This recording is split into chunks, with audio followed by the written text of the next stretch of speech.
Bienvenido al canal de YouTube Narraciones Budismo. El camino mahayánico de la vacuidad y la compasión. Escrito por su santidad el 14º Dalai Lama. Lectura de las escrituras del Mahayana. Lo definitivo y lo interpretable. Cuando reflexionamos sobre los conceptos antes explicados, vemos que la primera enseñanza que dio el Buda sobre las 4 nobles verdades es como una presentación de un plan maestro de toda la doctrina budista, y que cuando tenemos en cuenta todas las diferentes explicaciones de las diversas escuelas filosóficas del budismo, incluido el Mahayana, se hace necesario distinguir entre los diversos sutras. Algunos son definitivos y otros requieren una interpretación. Si hacemos estas distinciones partiendo de un determinado texto escrituario o sutra, necesitamos otro texto escriturario para determinar realmente si el primero es definitivo o no. Después necesitamos otro sutra para determinar la validez del anterior. Así, el proceso continúa indefinidamente y nos sirve como criterio. Además, distintos sutras proponen métodos divergentes para discernir entre los significados definitivos e interpretativos. Al final, uno debe determinar si un sutra es definitivo o interpretativo basándose en la razón. Por lo tanto, podemos ver que desde la perspectiva de la tradición del Mahayana, la razón resulta ser más importante que la escritura. ¿Cómo determinamos si una determinada expresión o texto es interpretable? Hay diferentes tipos de escrituras que pertenecen a esta categoría. Por ejemplo, en ciertos sutras se dice que uno debe matar a sus padres. Ahora bien, dado que estos sutras no pueden tomarse literalmente o al pie de la letra, requieren otra interpretación. Los padres se refiere aquí a las acciones contaminadas y al apego, que dan lugar a un futuro renacimiento. Manifestaciones similares pueden encontrarse también en los tantras, como el Guyasamaya Tantra, donde el Buda dice que hay que matar al Tathagata, al Buda, y que matando al Buda uno puede llegar a alcanzar la iluminación suprema. Sin duda no podemos tomar estas admoniciones en sentido literal. Existen otros tipos de escrituras interpretables. Por ejemplo, el sutra, que explica los 12 eslabones de la originación dependiente, dice que si existe la causa, de ella se seguirán los frutos. Así, por ejemplo, si hay ignorancia en la mente de uno, por su causa se producirán acciones contaminadas. Dice así: debido a la existencia de esto, surge aquello. Debido a la producción de esto, se engendra aquello. Es así, debido a la ignorancia, está la acción volitiva. Debido a la acción, está la conciencia. Estos tipos de sutras, que parecen literales, porque las afirmaciones anteriores son ciertamente verdaderas, se clasifican como interpretables por cuanto la ignorancia que induce a las acciones contaminadas es considerada aquí desde el punto de vista convencional, según el cual una cosa puede producir otra. Sin embargo, en el nivel último, su naturaleza es vacuidad. Hay aquí, por tanto, otro nivel de realidad más profundo al que este sutra no se refiere. Por consiguiente, decimos también que es interpretable. Los sutras definitivos son los sutras de la sabiduría, tales como el corazón de la sabiduría, en los que el Buda habló de la naturaleza última de todos los fenómenos, de que la forma es vacuidad y la vacuidad es forma, y de que independientemente de la forma, no hay vacuidad. Como estos sutras hablan de la naturaleza última de todos los fenómenos, esto es, de su naturaleza o modo de existencia vacía, se dice que son definitivos. La clase de las escrituras definitivas también incluye el Sutra de la esencia del Tathagata de la tercera vuelta de la rueda. Tal como mencionamos antes, este sutra es la fuente escrituraria del Uttaratantra de Maitreya y de la colección de los de Nagarjuna. Pero también hay que tener en cuenta el hecho de que las diferentes escuelas budistas emplean medios diversos para discernir entre los sutras interpretables y los definitivos. En resumen, los escritos de la subescuela prasangika de la escuela Madhyamaka especialmente los de Nagarjuna y su seguidor Chandrakirti, son los más fiables. Explican en su máxima amplitud el concepto definitivo de la vacuidad tal como lo enseñó el Buda. El concepto de la vacuidad expuesto por ellos no contradice el análisis válido ni a la experiencia, por una parte, y por otra, tiene el respaldo del razonamiento lógico. Los defensores del punto de vista del Shen Tong, o vacuidad del otro, solo aceptan 10 sutras como definitivos, todos los cuales pertenecen a la tercera vuelta. Esta escuela sostiene que los fenómenos convencionales están vacíos de sí mismos y que todos los fenómenos están, en último término, vacíos de existencia, incluso convencional. Se podría interpretar este concepto de la vacuidad, que ve los fenómenos convencionales como vacíos de sí mismos, del modo siguiente. Los fenómenos son convencionales porque no son su propia naturaleza última. En este sentido, están vacíos de sí mismos. Sin embargo, muchos eruditos tibetanos que suscriben el punto de vista Shen Tong no interpretan la vacuidad de este modo.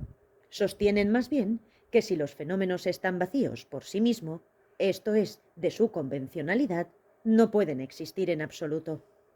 Tal como podemos saber por la historia, muchos maestros pertenecientes a este grupo alcanzaron realmente altas realizaciones en las etapas de generación y conclusión del Tantra. Dado que tienen que haber alcanzado estas realizaciones mediante la práctica de la meditación, unida a su visión de la vacuidad, se diría que deben de haber alcanzado una comprensión o interpretación profunda de su particular concepto de la vacuidad. No obstante, si entendiéramos su punto de vista, que las cosas están vacías de sí mismas, en el sentido literal de que las cosas no existen, esto equivaldría a afirmar que no existe nada en absoluto. Esto constituiría entonces una caída en el extremo del nihilismo. Esta consecuencia se produce, en mi opinión, porque los seguidores del Shen Tong son incapaces de aceptar una identidad y existencia de los fenómenos que derive de una mera dependencia de otros. El hecho de que sostienen el significado literal, el de que los fenómenos convencionales no existen y están vacíos de sí mismos, resulta evidente cuando examinamos su postura acerca de la categoría ontológica atribuida a la verdad última. Sostienen que la naturaleza última es un fenómeno verdaderamente existente, que existe de forma intrínseca y por derecho propio. Y así, cuando hablan de la vacuidad de esta verdad natural última, están diciendo que la verdad última está vacía de fenómenos convencionales. Dharmesvara, el hijo espiritual de Jungmo Mikyo Dorje, uno de los fundadores y el principal defensor de esta tesis, afirma en uno de sus escritos que el punto de vista de Nagarjuna sobre la vacuidad es nihilista. En opinión de Dharmesvara, dado que los fenómenos convencionales están vacíos de sí mismos, la única cosa que existe es la verdad última, y esta verdad última existe verdadera e intrínsecamente como entidad objetiva. Resulta evidente que la adhesión a este punto de vista filosófico contradice directamente el concepto de vacuidad tal como se explica en la Perfección de la Sabiduría o Sutras de la Sabiduría. Allí el Buda mencionó explícita y claramente que en la esfera de la vacuidad no hay distinción de ninguna clase entre los fenómenos convencionales y los fenómenos últimos. Expuso la naturaleza vacía de los fenómenos utilizando diferentes sinónimos para la verdad última y estableció como parte de su enseñanza fundamental sobre la vacuidad que todos los fenómenos, desde la forma hasta la omnisciencia, son iguales en cuanto al hecho de ser vacíos. Algunos sinónimos utilizados en los sutras de la sabiduría son vacuidad última, vacuidad de naturaleza, vacuidad de lo que está más allá de los extremos. Estos sinónimos se pueden encontrar en las escrituras mahayanistas, en las que la vacuidad se presenta en varias divisiones. Por ejemplo, 4, 16, 18 y 20 vacuidades.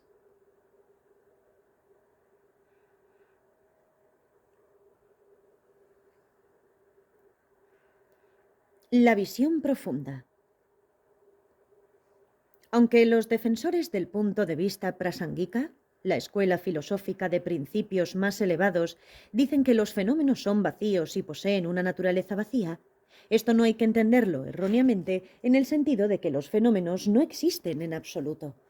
Los fenómenos no existen por sí mismos, en sí mismos y de sí mismos, por derecho propio o intrínsecamente. Puesto que los fenómenos poseen las características de existir y ocurrir, son dependientes de otros factores, causas, condiciones, etc. Están desprovistos, por tanto, de naturaleza independiente. Por consiguiente, poseen la naturaleza de ser dependientes. El propio hecho de que tengan esta naturaleza dependiente, de ser dependientes de otros factores, es una indicación de que carecen de categoría independiente. Cuando los seguidores de la escuela Madhyamaka Prasangika hablan de vacuidad, hablan de la naturaleza vacía de los fenómenos desde el punto de vista de la originación dependiente. Por lo tanto, la comprensión de la vacuidad no contradice la realidad convencional de los fenómenos. Para establecer la naturaleza vacía de los fenómenos, los prasangikas citan como razón definitiva y concluyente la naturaleza dependiente de los fenómenos. Argumentan que dado que los fenómenos llegan a ser y existen en dependencia de otros factores, carecen de una naturaleza independiente. Por consiguiente, están desprovistos de realidad e identidad intrínsecas. Esta manera de llegar a la idea de la vacuidad mediante el razonamiento de la originación dependiente es muy profunda, porque no sólo disipa el error de aprender los fenómenos como intrínsecamente existentes, sino que al mismo tiempo protege a la persona de caer en el extremo del nihilismo. En los escritos de Nagarjuna encontramos la afirmación de que la vacuidad debe entenderse desde el punto de vista de la originación dependiente. En su Fundamentos de la Vía del Medio, Nagarjuna dice que en un sistema donde la vacuidad no es posible, nada es posible. Sin embargo, en un sistema en el que la vacuidad es posible, todo es posible. En otro lugar afirma, puesto que no hay ningún fenómeno que no surja a través de la dependencia, no hay ningún fenómeno que no sea vacío. El concepto de la vacuidad de Nagarjuna debe entenderse en el contexto de la originación dependiente.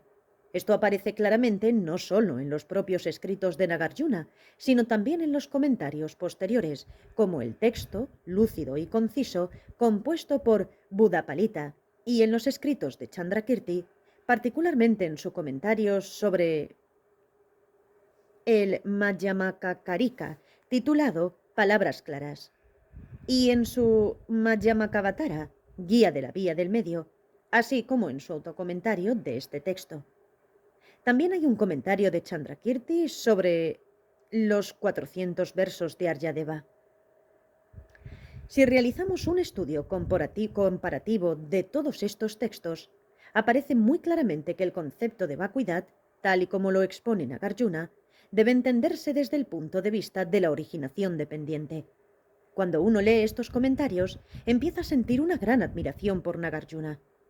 He aquí, en resumen, una visión general del camino budista, tal como lo presentan las enseñanzas de los sutras budistas.